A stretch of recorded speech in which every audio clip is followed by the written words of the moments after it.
So, this is the 10th episode of Casablanca, and I thought I would try something different.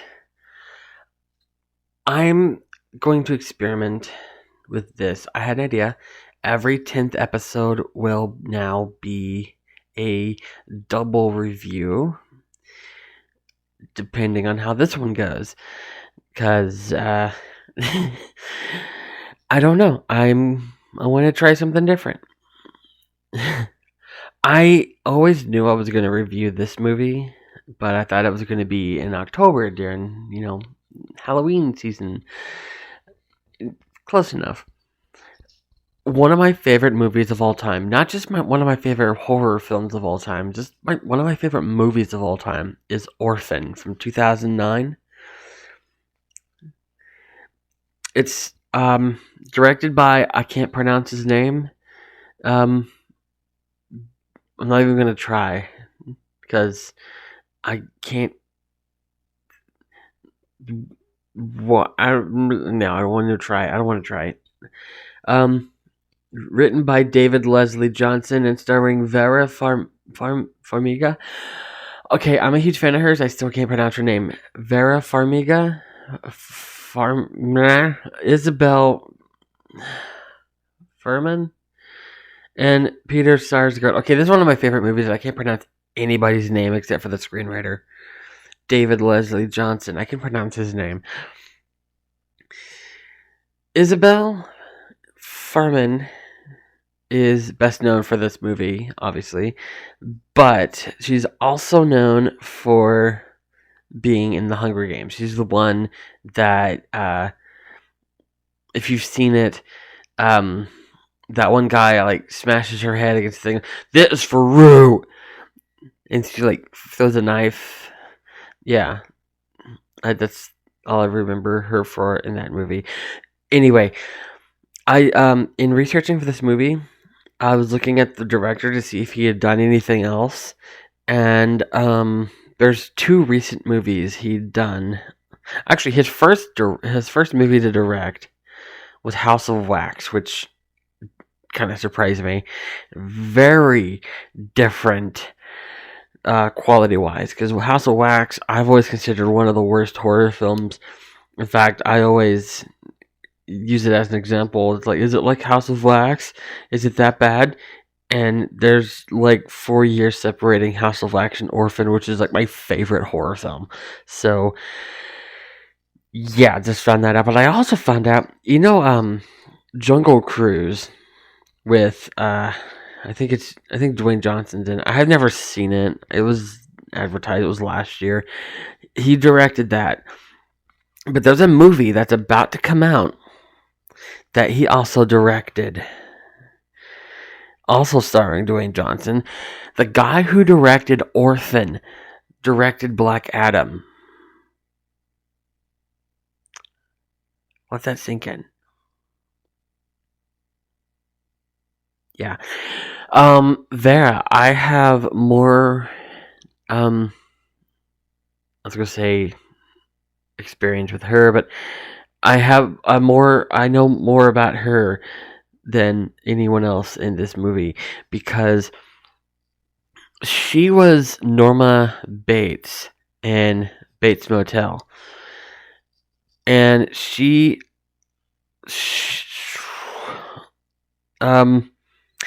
now I can't think of her name. I see, I'm a huge fan of a bunch of people, and I can never remember them whenever I'm actually recording. She's in the Conjuring series, and I can't remember her name. I'm a huge fan of paranormal. Lorraine Warren. I should remember that name. I've known her name my entire life, and when I need to say it, it just slips away, and I literally just looked at her thing. Vera is such an amazing actress.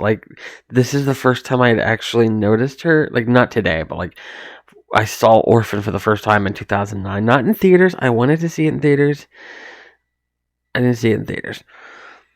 I didn't think it was going to be good because I used to not like horror films. They all used to suck. And then this is the first one that was like, hey, this one's really good. Let's see. I'm on Vera's thing. I think wasn't she in one of the MCU things? She was something MCU. Um, let me scroll through here. She was in Hawkeye. Yes, Eleanor Bishop. She was, I believe, Kate Bishop's mother in that. She was in Bates Motel, like I said. I'm looking through her thing. There's not a lot here that I have seen. So, yeah, the Many Saints of Newark. That sounds familiar. I think it's like a Sopranos thing. I don't remember. The Conjuring. She's in all the Conjuring. Oh yeah, Godzilla. She's in Godzilla King of the Monsters. Dr. Emma Russell. She was in going back slowly because I'm doing this one-handed. Her first movie, 98, Return to Paradise. She's in a lot of movies, more than I thought. The Manchurian Candidate. She was in The Departed.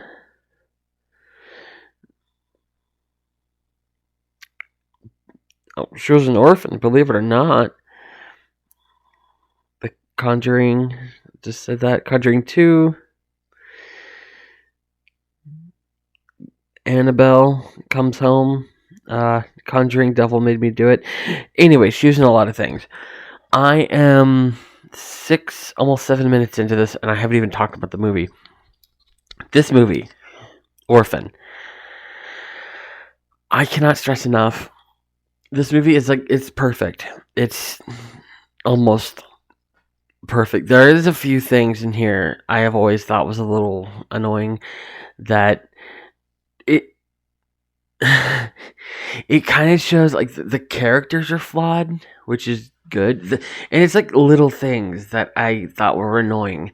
One of the main things I noticed there's two main things that I noticed the first time I watched the movie, and every time I watch it, I'm like, why? For one, and they're little things, but like they kind of make a big deal in the moment. I'm not going to give any spoilers because there is a big plot twist here. I'm not going to reveal anything. So near the end of the movie, there is a moment when Kate, played by Vera, she has a flashlight, and she lays it sideways on the edge of a sink. It starts to roll, and then there's like a suspenseful moment where you think it's going to roll off and make a noise, but she catches it, and then she sets it standing up on the sink where she could easily knock it over. Why don't you lay it on the floor? That's always bothered me, even from the first time I saw it. I was like, that's a little detail, but like, And then another thing, it's kind of an even bigger thing. There's a couple moments where Max, who's the daughter, who's played by, oh no, I forgot to look that up. I should have probably added their names. The two children, I should have added them to the list of actors. It's too late. Daniel is played by Jimmy Bennett. That name sounds familiar. Max is played by Ariana Engineer, who the character of Max is deaf, and I later found out that the actress is actually deaf, and in this movie she's like 5, and she's such a good actress at such a young age. Actually, how old is she now? And is she still acting? She is currently, I hope she's not 20. She's 21. I hate that. I hate that time has, it's like, oh yeah, I still see her as a little kid. Like, is she in anything? I hope, Resident Evil Retribution and Dreaming of Peggy Lee. But she's not in anything recent. Anyway, she is also a really good actress.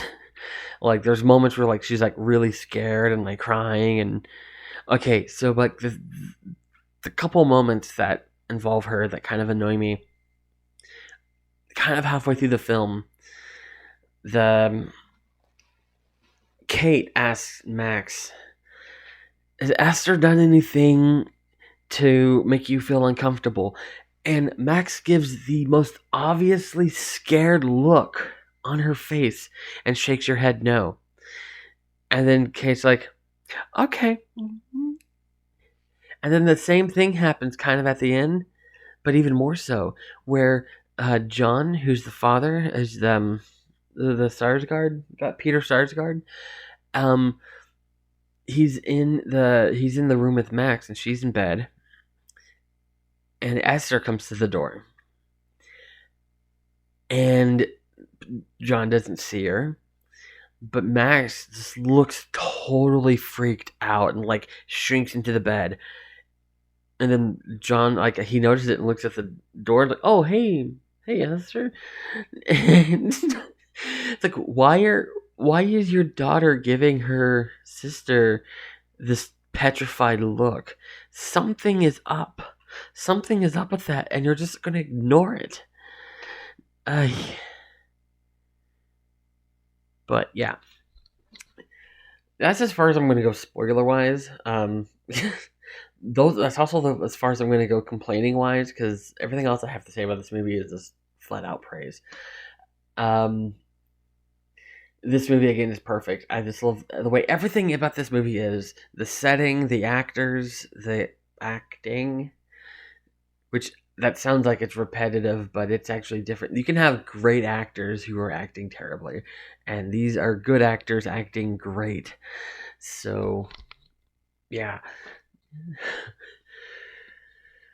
Also, like, I was gonna say the atmosphere, but that's a given, I guess. Just, I don't know what I can say about this movie that hasn't already been said. It's like, it's so suspenseful, and there are, like, so many moments in here that I should have taken notes, but I've seen this movie so many times. I was like, when I go to record, I'll remember, but then I should know from experience that once I hit record, my mind just goes blank. I don't remember what I was gonna say, but I will say that Vera, like, she and Isabelle have, like, the highest praise for me on this movie, because Isabelle, I think she was 9 at the time that she did this movie. Well, let me go and see. She is currently 25, which means I don't know. I'm going to see here. I'm scrolling. Can't see. It doesn't. Oh wait, 7, at the age of 7, she started.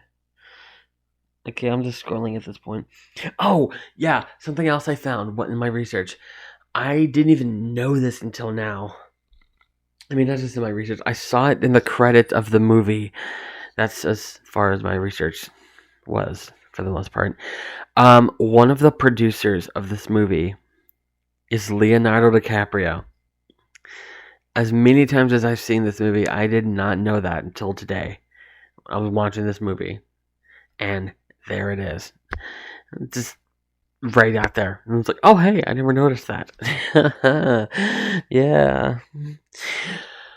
But yeah, there's moments with Vera where she's, especially like at the beginning. I want to focus at the beginning, at the very beginning of the movie.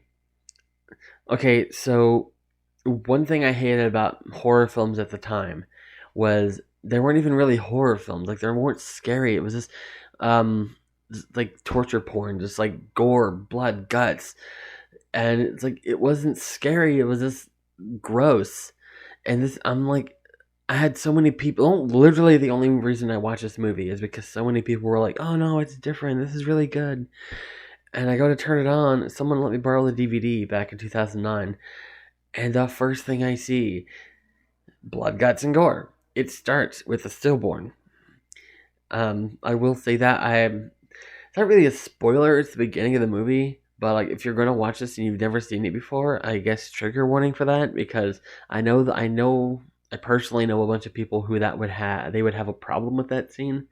It is very graphic. There's a lot of blood, and it does show the stillborn. However, that is a dream sequence. Sequence. I'm not good at spoken. And it's not a realistic stillborn, because like it's still like moving and crying and stuff, and it is very much a dream sequence. Before she even wakes up, you're like, this can't be real. I mean, obviously it's not real, it's a movie, but like the way everyone's acting, like she's sitting there screaming and bleeding, and her husband is filming her going, "You're doing great." It's like, people don't act like this. This is a dream. Oh, look, she woke up. But it does start out, that's like the only time it gets graphic. So like the first time I watch this movie, I see that and I'm like, right, this movie is so different. But yeah, like once you get past that, that's the only scene like that. And I have told a few friends that like, I want to see Orphan, and I know that they had experience with that. I'm like, you might want to skip the first like 3 minutes. Yeah, but after that, like you can tell, like by Vera's acting, I can't stress enough how good of an actress she is. Like you you can feel her trauma. She like just shows it so well. Like there's a scene at the very beginning where she's talking to her therapist. It's like right after the dream sequence. Like it shows her going into the bathroom, and she like gets some medication and she takes it, and then there's okay, another complaint I have about this. I said no more complaints, but it does rely on both jump scares and fake outs. It it does a fake out a couple times where like she's in the bathroom, she's standing in front of the mirror, she slides it, she takes the medication, and then she slides it back, and then there's no one there. And then like the third time she does it, her husband's there. Ooh, and then I've never jumped at that up. Every time I'm like, either there's either going to be somebody or there's not going to be somebody, and it's probably going to be something harmless. And sure enough, it's always either nothing or something harmless. And so those are never scary. I think the only jump scares recently that I've seen that are good are in The Black Phone, but I've already covered that movie. Anyway, so after that scene where like after she wakes up from the nightmare and she takes the medication, it cuts to her and talking to her therapist, and you can feel her trauma while she's talking to the therapist. She says, like, I drove past the liquor store. I didn't want to go. Like, I wanted to, but I didn't. The thought crossed my head. Like, the way she talks about it, it's like, it's not, it doesn't feel like an actress acting a scene. It's like they filmed an actual therapy session. Because, like, I don't know. I don't know if she's, like, relaying actual things that she's been through, or she's just that good of an actress. Seeing her wide variety of things she's been in, I doubt she's been through every single one of those things from every single project she's been in that I've seen. She's just that good of an actress. And yeah, and later on in the movie, after things start to happen, you can feel her frustration that no one's listening to her. And the thing with Esther, with Isabelle being such a good actress, she's doing these things, but you still sympathize with her, which is incredible. Like that's if you can see a character doing horrible things and still sympathize with them, that's good writing and good acting. And you see Esther do these horrible things, and you still like sympathize with her, but you also sympathize with Kate because no one's listening to her, and you know she's right, and everyone's like, "You're just being so manipulative," and like no matter what she says, it just makes her makes her look more crazy because she's saying like, "Oh, this little girl is doing these horrible things," and it's like it doesn't sound like something a little girl would do, and we don't believe you, and it looks like I can understand to like the outside people, like her husband, her therapist, it looks really bad on Kate's part. And so like no matter what she says, like no matter what she says, she looks crazy. And she's like literally pleading with everybody. And they're like, "You're being manipulative." And it's just I sympathize with her, but at the same time it's like I also kind of sympathize with Esther, even though you literally see her do these horrible things.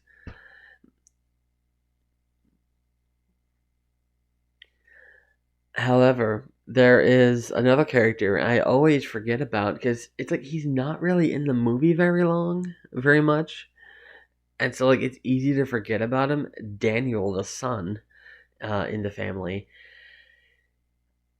he I don't know if he picks up really quickly that Esther is something. There's something wrong with Esther, but he doesn't like her right away. I don't know if it's just he thinks she's weird or doesn't want somebody else in the family, or if he actually does pick up that something isn't right about her.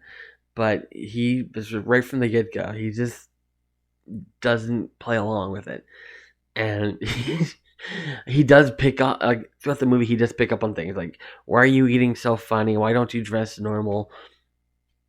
And as you go through the film, you at the end of the film, when the plot twist comes, you find out why she dresses the way she does and does the things she does and everything. Which, of course, I won't spoil anything.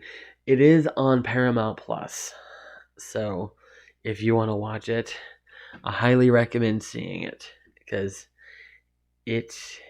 I I don't want to overhype it because I know a lot of people that saw it and were like, it was okay."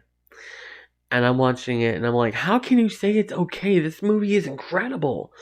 It's like I was gonna say I can't find anything wrong with it. I mean, there is plenty to complain about. Like I spent like the first once I started talking about it, I think I spent like the first 5 minutes complaining about it. There are things to complain about in it, so it's not like 100% perfect movie, but it is a really good movie. And even like the side characters, like the act there was another character I want to talk about, but I don't want to spoil anything. There's a guy in the end. He's on the phone, and he's the one who says the plot twist, and he has such urgency in his voice. He's like very serious, and it's like ever since I saw this movie, like I always think of like his voice and like his urgency and the way he says his lines and like gives the news. Like that's how I imagine giving like big like plot twist revealing news because he does that's how he presents it. And I can't really go into much detail about who he is and what he does and what he says because that's spoiler territory. I will say it's over the phone. That doesn't give anything away. That does not give anything away. It's kind of hard to talk about this movie without talking about the I was gonna say the elephant in the room, but like it's something I didn't even think about until I saw the DVD. The DVD starts off with a message from like the Adoption Agency of America. I don't know, some like the big organization behind like adoptions and stuff, because people were afraid that people would see this and be like, oh, I don't want to adopt a kid, especially since there's a line from Esther. She's like, it must be hard loving a kid who's not your own, and they're like, people aren't gonna want to adopt after this. I don't think it had any effect on adoptions. I don't know if it did. It probably did. I don't know. I don't know if the numbers went. Actually, you know what? I think I still have the Wikipedia pulled up. My phone turned off. Only the screen turned off. Let me see. That's on Isabelle's thing. Do I have? All right. Let's see. Reception controversy. Let's see if it went down. There was a pro-adoption service message on the DVD advising other... Yeah, okay, I see. I don't see anyone here that it did or didn't. Roger Ebert, what did he say about it? 3.5 stars out of 4. That... Yeah. I could go on about this movie, like, I honestly could. But this is a two-parter. This is actually probably my longest review so far.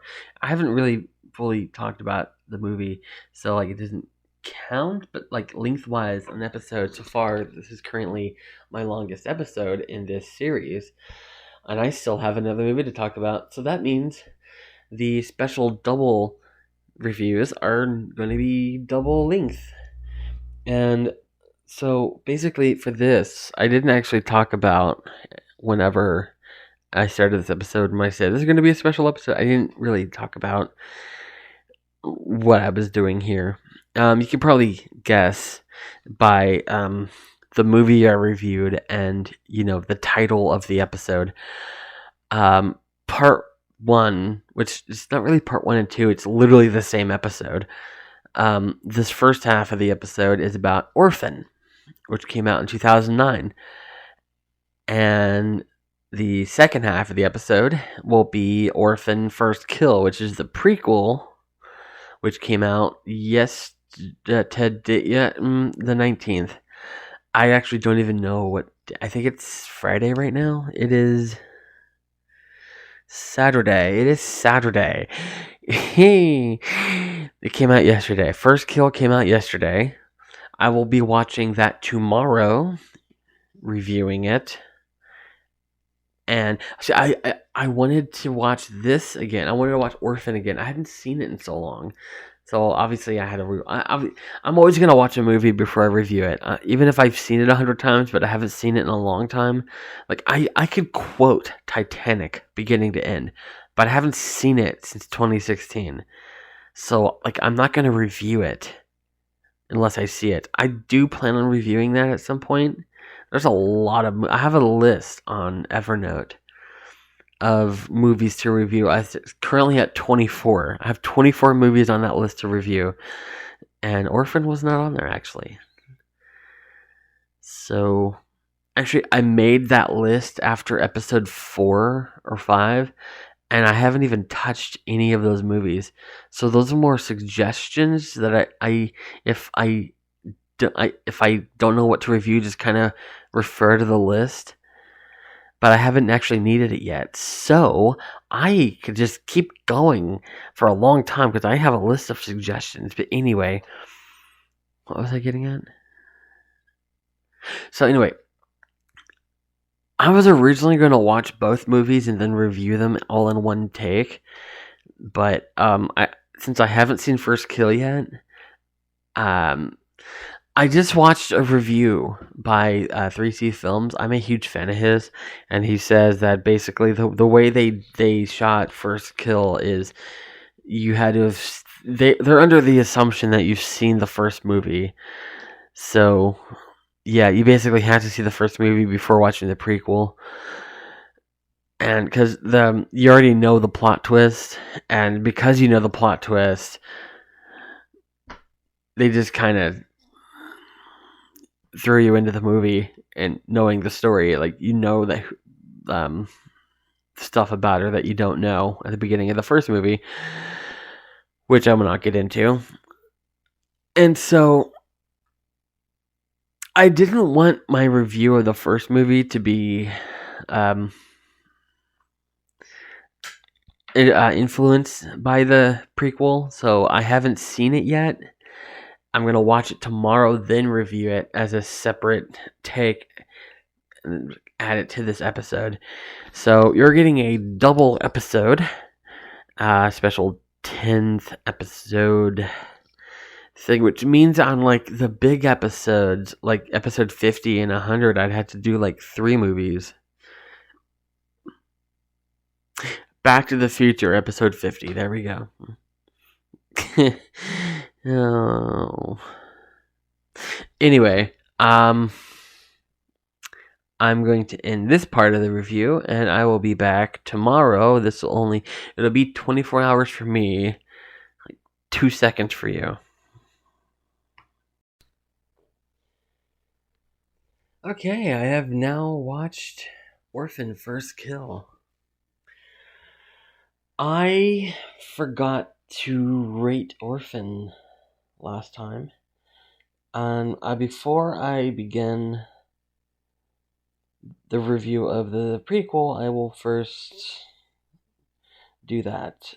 Basically, even though I know I said it's my favorite horror film, and it's one of my favorite movies, and I've rated movies I've said less glowing reviews of as a 10 out of 10. So you're probably thinking this is going to be another 10 out of 10, but yeah, this is actually a 9 out of 10. I had to think about it. I was debating between an 8 and a 9. But yeah, like I said, there were a few things I had. There's a few complaints, just little things that just kind of knocked it down a little. All right, so on to Orphan First Kill. It was released just a couple days ago. When it was announced, I'm not gonna lie. When they announced a prequel, my first thought was, oh, they're actually doing something with the Orphan. I didn't think they were going to ever do that. It's just a one and done. And then they announced she was reprising her role, and I was like, oh no, how is that going to work? This is going to be weird. I was very skeptical. I was like, this is going to suck. I'm not going to like it. And then they released that first trailer, and I was like, oh, this might actually be good. So, yeah. It was directed by William Brent Bell. If you don't know who that is, I'm seeing his thing here. He's got a couple movies I've heard of. I've heard of Stay Alive and The Devil Inside. And apparently there's a trilogy of movies called The Boy. I've honestly never heard of it before, but I'm guessing it's not good because everybody I've heard that were like, was like, oh, he directed that. So I wasn't skeptical. I was skeptical because apparently it's not a very good one. Because they said he made those 3 films, and so they were concerned about him making this one. So, but yeah, but like I said, Isabelle reprises her role as Lena. Yeah, I'll get back to that. It also stars Julia Stiles and Rossif Sutherland. I'm looking at the cast list. I don't really know anybody on here. Okay, so they basically use camera tricks and makeup to disguise the fact that she has aged. Yeah, it works. If this had been a standalone, if this had been the first time we've ever seen this character and she's played it, it would have definitely worked. I mean, it still worked, but it would have worked even more because I mean, you can definitely tell on the face, even with the makeup and camera tricks and stuff, she's definitely not a 9-year-old. And if this was the first time we've seen it, it'd be like, oh, she just looks like an adult, but she's a kid. But because this is supposed to take place before the other one, and we've seen the other one, someone did a side by side. Like this is Esther. This is Esther. Esther in the first. It's hard for me to say that for some reason. In the first one, and then here's her now, and she's definitely a little kid in the first one, and you can tell by the face. And this is supposed to be before.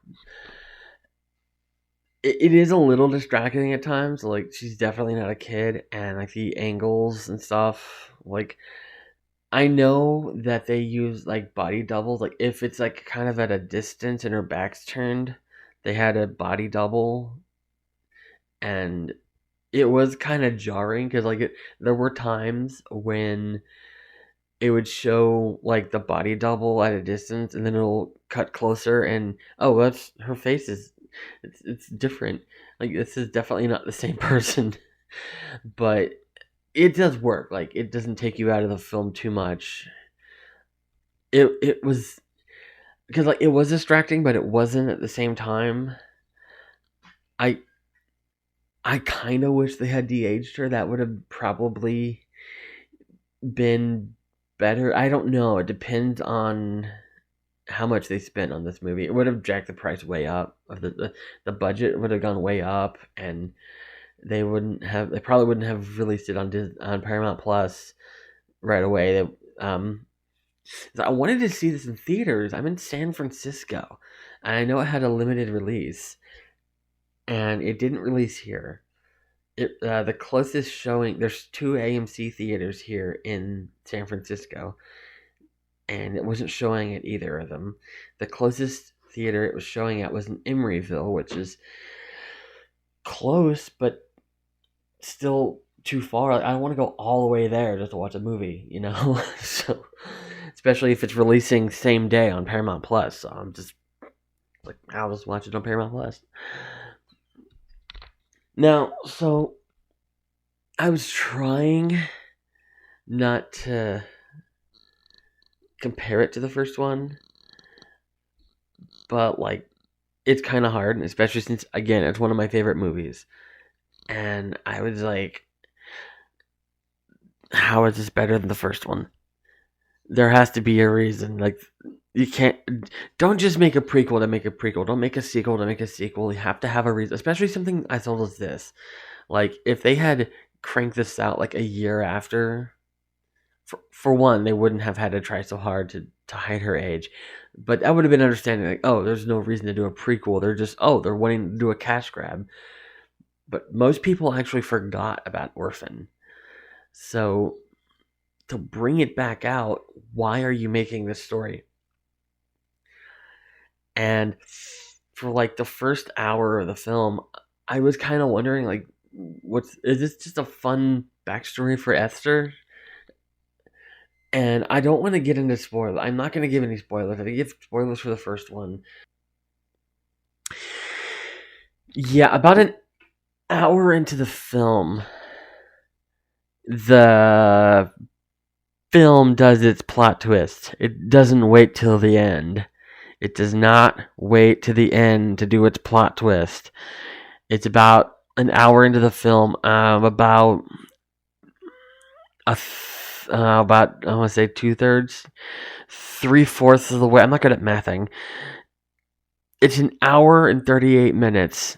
It was 58 minutes into the film when this happened. I literally paused to look at the time stamp on the progression bar thing to see when this was, to see how far into this movie, and it was shortly after the halfway point that they did the plot twist. And I was literally like jaw dropped, like they did that. I was not expecting what they did. Like I thought this was going to basically be a copy of the first one, And yeah, like it looked like it was going to be, and there was literally like certain beats that they were trying to hit. Like there were times where I paused the film a few times at the beginning to write notes. I don't understand how some reviewers can like sit in a theater and like take notes and pay attention to the film. Like I can't. I literally had to pause the movie to take notes. Um, I will. Okay, so I, for the first one, I she's Esther. The whole film, you know her as Esther, and she is Lena in this one. She starts off as Lena, and it the whole film is like, you know, she's not Esther. Like the whole film is like, she's not Esther. You're not Esther. She's Lena. So That's how I wrote her in the notes. Like Lena escapes a little too easily. The only the only things I'm gonna give away here is in like the first half hour or so. Lena does escape a little too easily. She escapes. It starts off at Song Institute, which is the institute that they were at the in the first one. They were like, she was a patient here. Granted, it was a very smart escape, and it definitely sounds like something she would do because, well, she did do it. The reason I say it's too easy is considering she's supposed to be like the most dangerous patient. She's got one guard, and like there's not guards anywhere. Like there's very few guards. I see there were like two guards, and both of them were killed. And in fact, it even showed like she literally just walks into where the camera setup is, like where the security camera room, just goes, turns it off, walks out. Like high security, it's not really high security. It's like flips the switches, open the door, and escapes. I think it was cleverly done the way she escaped, but it was a little too easy. and, and a lot of it was just came down to luck. And I think she knows that. You can tell by like on the look on her face, like she's like on an elevator, and like she has kind of a panic look, like, oh, better hope no one's there when I open the door when the door opens. So it did come down to luck, her escape. And there is a patient, it shows. It doesn't really give much about the other character, the other patient. But it does show that Lena basically trains this other patient. Like she says a word. I don't remember what she says, Ichi or something like that. And the patient would go crazy, and then Lena would toss her a piece of candy. And so it comes back to play when a few minutes later when Lena escapes. Well, she says it, and she freaks out and kills a guard. And then as Lena's leaving, she tosses her a piece of candy. Like, she has her trained. She has been planning this for so long that she had a patient trained. Yeah, so the first 20 minutes alone of this movie has more kills than the entirety of the first movie. That's all I'm going to say about that.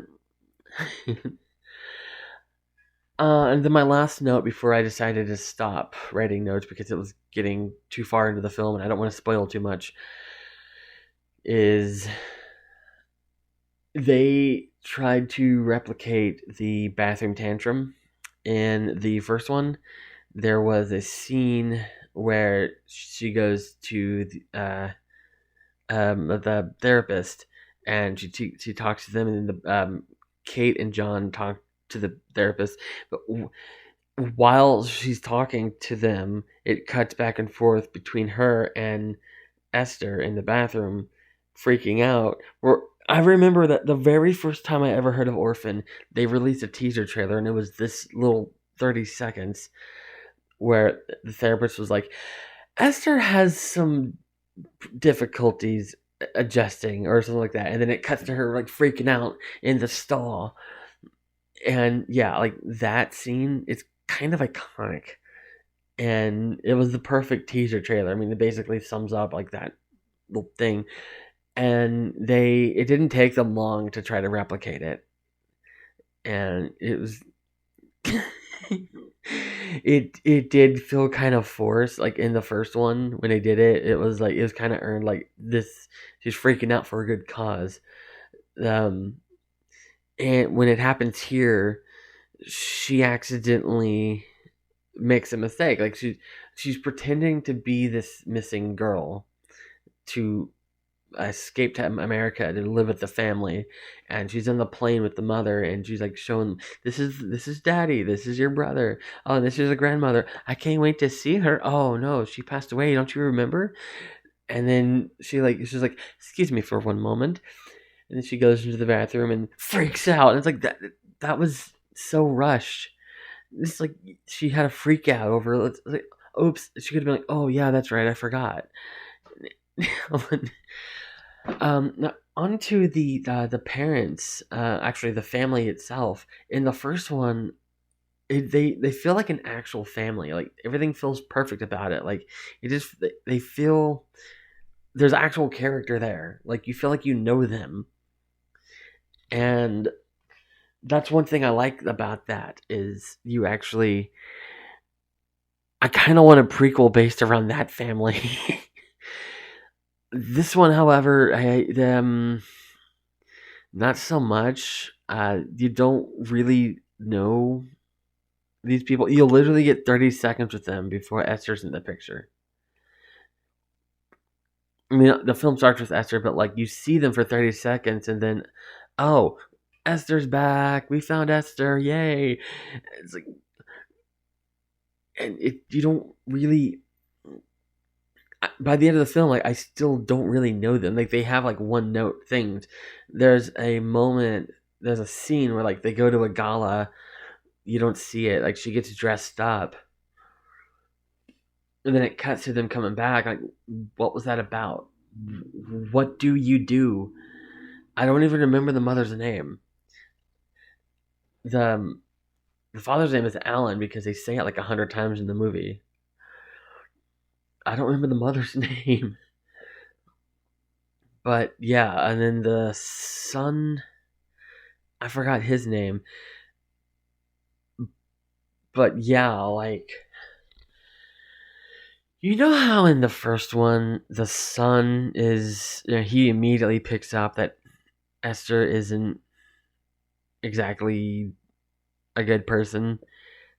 It kind of happens here, but like in the first one he was a jerk to her, but kind of like it was kind of necessary, not necessary, but like yeah, you know what I mean. He was reasonably a jerk to her.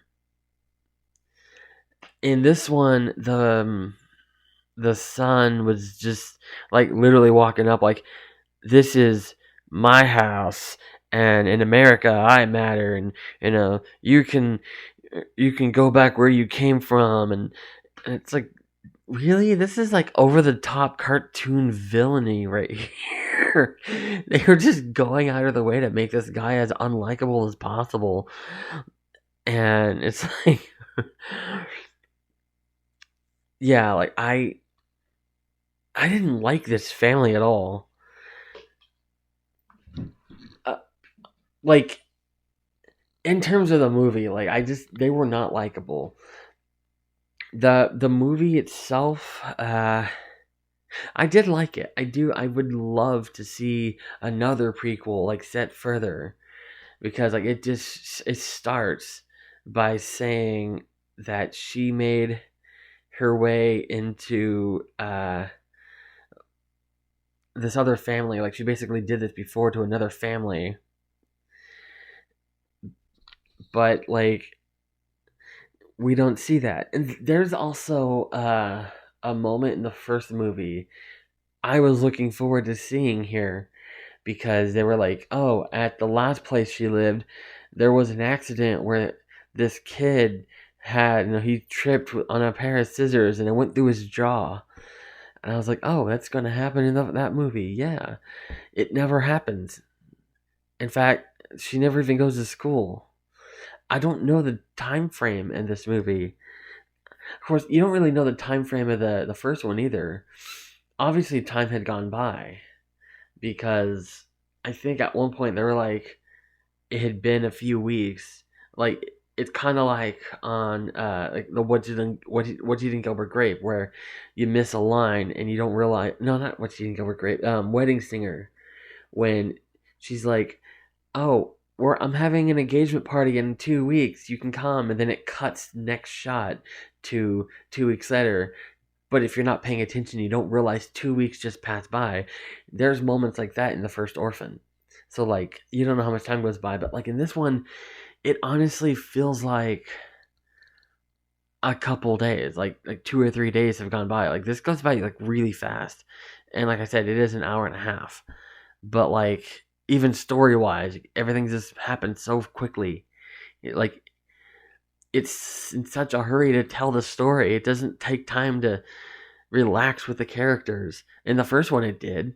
Like there's moments where like they slow down and like you see them having fun together and getting closer as a family before they don't at the end when everything happens. There's no moments like that here. It just you know. There is another thing I noticed. I probably should have mentioned it back when I was talking about the Isabelle being older and using the camera tricks and stuff. I think them not using CG was also kind of limiting. I mean, in more ways than the ones that I just mentioned earlier, and the obvious. In the first one, she was very expressive. Like Esther was very expressive. And this one, she basically, because she couldn't really move her face too much, it would have given too much away. She wasn't very expressive. Like she was changing her expressions. Like she looked scared at some points and happy and stuff, but like not to the same extent as the first movie. This one, she just, I don't know. It just had like a flat expression even when she was expressing emotions. It's hard to explain, like, other than that. I was like, I was kind. It goes back to me saying like that aspect was a little distracting, but I see why they did it. It kept the budget down, and at least now they can say we used camera tricks. We did something the Lord of the Rings did. I mean, the Lord of the Rings did it, and their budget was still like really high.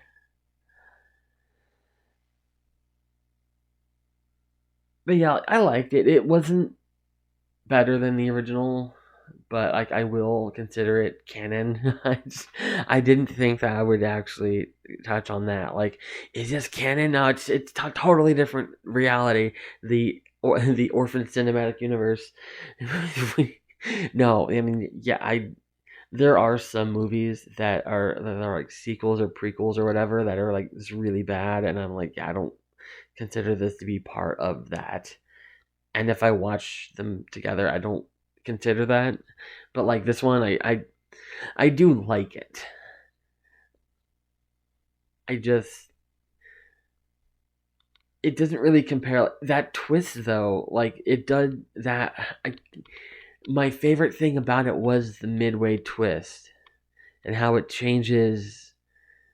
It kind of changes like the aspect of the film. Like the stakes are different. Lena is, we know what she is and like who she is, but because of the twist and what happens, she's kind of sympathetic. And I don't want to give the ending away, but like it kind of like it turns the cliche on its head. Like it's not the same. I literally thought it was just going to be the same as the other one. Like, it's a straightforward story, but because of the twist and what it changes to the story, just that, if it wasn't for that aspect, if it was just a straight on story like what I was expecting, I probably had been like, yeah, I'd probably given it like a 5. But as it is, I give it a 7 out of 10. It definitely could have been better. Like, I'm not saying they should have recasted her. Like, if they do a prequel to this, telling the pre-Sarn Institute story, they probably might want to recast her. Or not, I don't know. Like, because there were moments where, like, with like the right camera angles and lighting, it's like, oh, I definitely see Esther now. Because she doesn't really look like Esther. This is supposed to be like immediately before, because it establishes that the first one does take place in 2009. It was released in 2009. It takes place in 2009, and you know that because the first this one, it opens with Estonia 2007, and yeah, so if they do another prequel, it'd have to be in like it take place. Actually, it took place a long time before then, because they said at the beginning of the movie she's been here for a long time. So yeah, it wouldn't take place in like 2006 or something. It'd probably be in the 90s or 80s or something. But yeah, that is the that was my review of Orphan and Orphan First Kill. My first double review.